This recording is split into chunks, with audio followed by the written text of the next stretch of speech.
Hello hello CA foundation के मेरे प्यारे प्यारे बच्चों, आपके लिए जनवरी 25 टर्म्स के लिए मैं एक मास्टर स्ट्रेटजी लेकर आया हूं अकाउंटिंग के पेपर के लिए कि कैसे आप अकाउंटिंग के पेपर में अपने 80 प्लस स्कोर आराम से उठा सकते हो, मार्क्स आप गेन कर सकते हो। इसके लिए मैं एकदम चैप्टर वाइज स्ट्रेटजी आपको शेयर करूंगा और ये सब मैं आपको बताने वाला हूं कि कौन से चैप्टर को पहले आपको रिवीजन स्टार्ट करना है जो हाई स्कोरिंग है।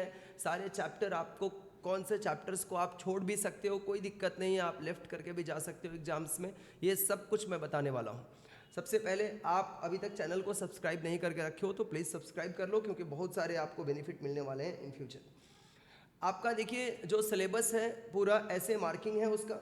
मैं ये जो छोटे छोटे मार्क्स में जो एमसीक्यू में आपके आते हैं, ट्रू फॉल्स में आते हैं, MCQ that means true false, तो उसके बारे में मैं बात करता हूँ। सबसे पहले जो आपका अच्छा स्कोर लेकर के आएगा वहाँ से कहाँ से आप रिवीजन अपना स्टार्ट करोगे। आपका जो अकाउंटिंग चैप्टर नंबर 2 है अकाउंटिंग प्रोसेस, इसमें चैप्टर 2 में जर्नल एंट्रीज, जीएसटी वाला जर्नल एंट्री को अभी शामिल किया है आपके सिलेबस में, और ये एग्जाम्स में रेगुलर इंस्टीट्यूट पूछ रहा है नए सिलेबस में।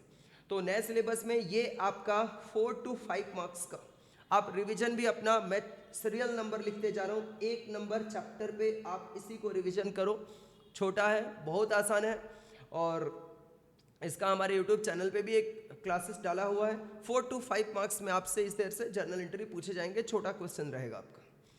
इसके बाद जो आपको रिविजन्स स्टार्ट करने हैं इसमें से देखो, ये सब जो चैप्टर है ना लेजर एग्जाम में नहीं आ सकता। अगर आया भी लेजर से तो 2 नंबर का एक ट्रू फॉल्स आ सकता है, अगर आया तो, लेकिन चांस बहुत ही लो है इसका आने का एग्जाम्स में। ट्रायल बैलेंस एग्जाम्स में नहीं आएगा। देखो ये जो ट्रायल बैलेंस, ये जो 3 चैप्टर आप देख रहे हो, ये जो 3 चैप्टर, इसमें से कोई एक ही आपके एग्जाम्स में आएगा। आइदर ट्रायल बैलेंस आ जाए, सब्सिडरीज बुक आ जाए, या कैश बुक आ जाए।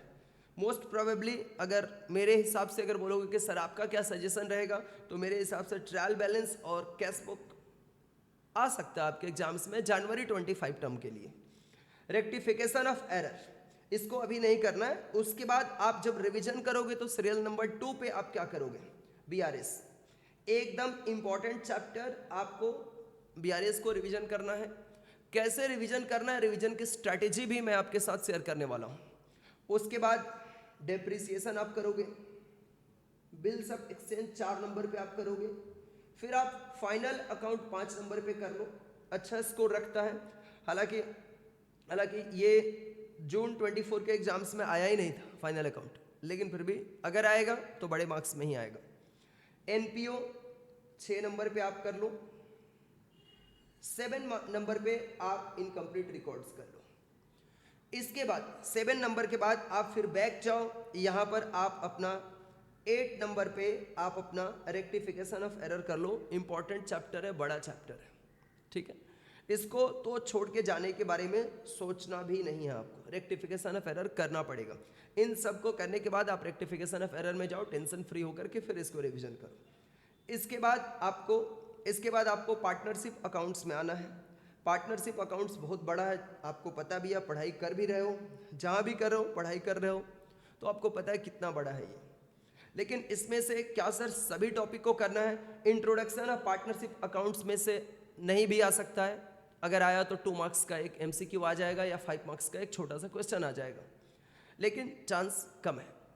फिर भी इन चैप्टर्स को आप बिना लिखे भी प्रैक्टिस कर सकते हो, देख करके भी आप जाओगे तो आप आराम से एग्जाम्स में कर सकते हो, क्योंकि आप 11-12 में भी पढ़ के आए हो और अभी आप लगातार पढ़े जा रहे हो।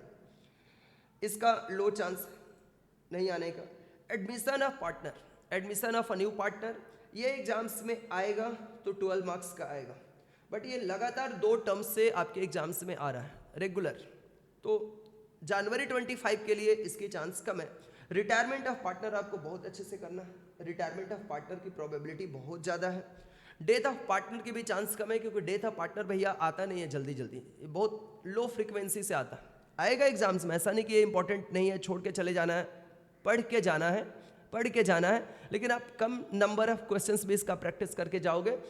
3-4 क्वेश्चन अच्छा देख के उठा के प्रैक्टिस कर लेना, वो भी सीए इंस्टीट्यूट के स्टडी मॉड्यूल से 2 क्वेश्चन और आपके कोचिंग में जहाँ पर भी जैसे पे पढ़ाए गए हैं वहाँ से आप 2 क्वेश्चन प्रैक्टिस कर लो, बड़े क्वेश्चन उठा करके, तो डेथ ऑफ पार्टनर का काम आपका निकल जाएगा।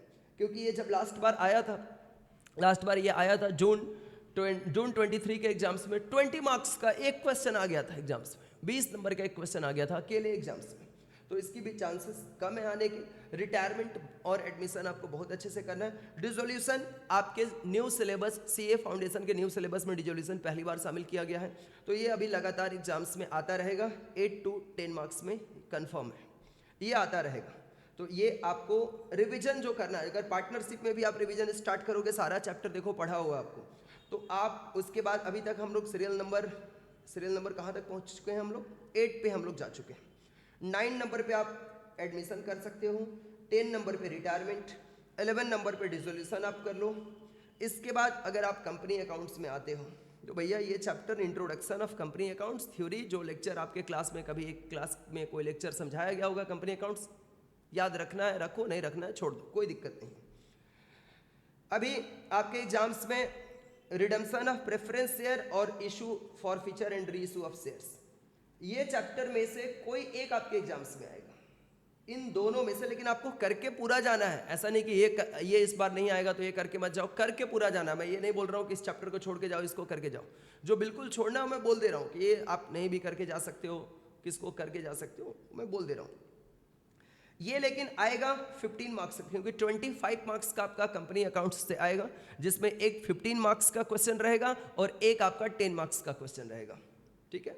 तो आपको 15 मार्क्स के लिए issue forfeiture and reissue of share करके जाना है या रिडम्पशन ऑफ प्रेफरेंस शेयर करके जाना है, और 10 मार्क्स में आपका राइट इशू और बोनस इशू आ सकता है, या रिडम्पशन ऑफ डिबेंचर से एक 10 मार्क्स का क्वेश्चन आ सकता है इधर से। तो इसमें सर कैसे रिवीजन करें इनको, जब आप एंट्री करो रिवीजन करने के लिए, तो 12 number, 13 number, 14 number, 15 number last में, और रिडम्पशन और डिबेंचर आप करोगे तो इशू ऑफ डिबेंचर ऑलरेडी आपको आता है, और इशू ऑफ डिबेंचर में है जान भी नहीं है, आधा घंटा का रिवीजन है, जान भी नहीं है उसमें कुछ भी ऐसा। इशू ऑफ शेयर आपको आता है तो issue of debenture just like that, ठीक है।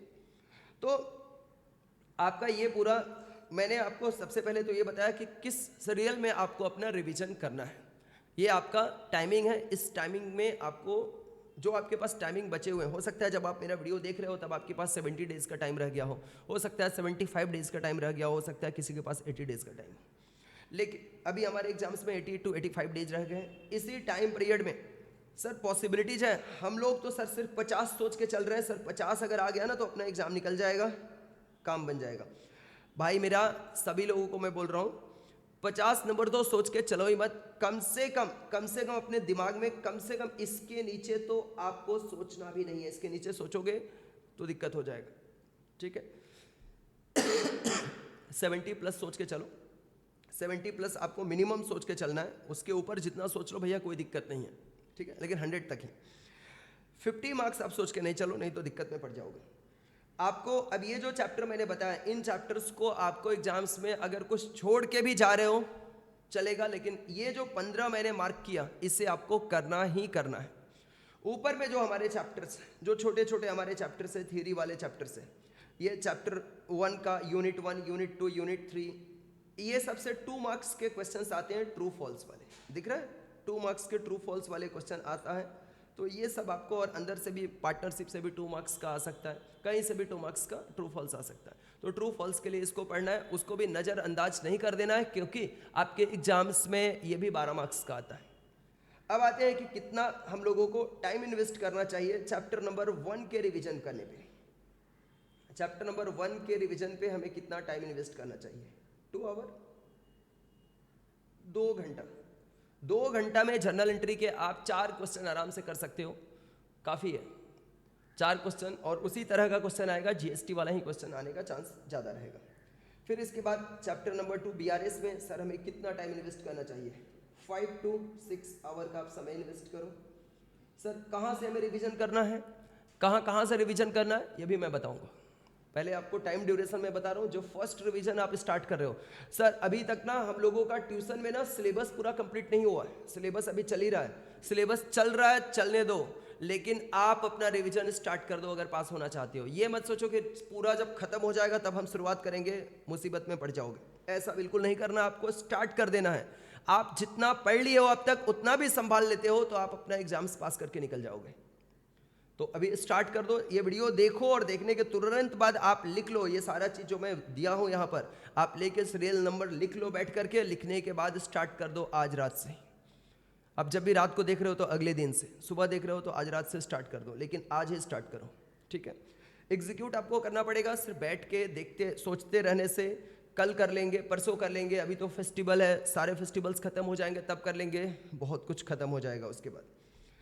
डिप्रिसिएशन, वैसे ही आपको डिप्रिसिएशन में भी 4 to 5 आवर्स का समय देना है जब आप फर्स्ट रिवीजन कर रहे होंगे तब। सर कौन से क्वेश्चन हम लोग करें, इसको लेके बहुत कन्फ्यूजन है।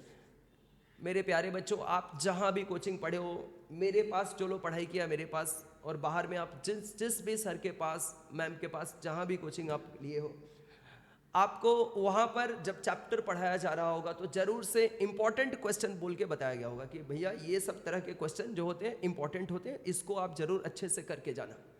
तो आपको पहले तो वहीं से शुरुआत करना है, और साथ में आपको इंस्टीट्यूट का, सीए इंस्टीट्यूट का जो आपका स्टडी मॉड्यूल है, मॉड्यूल आपको पूरा करके जाना है। उसमें आपको कोई भी चांस नहीं लेना है।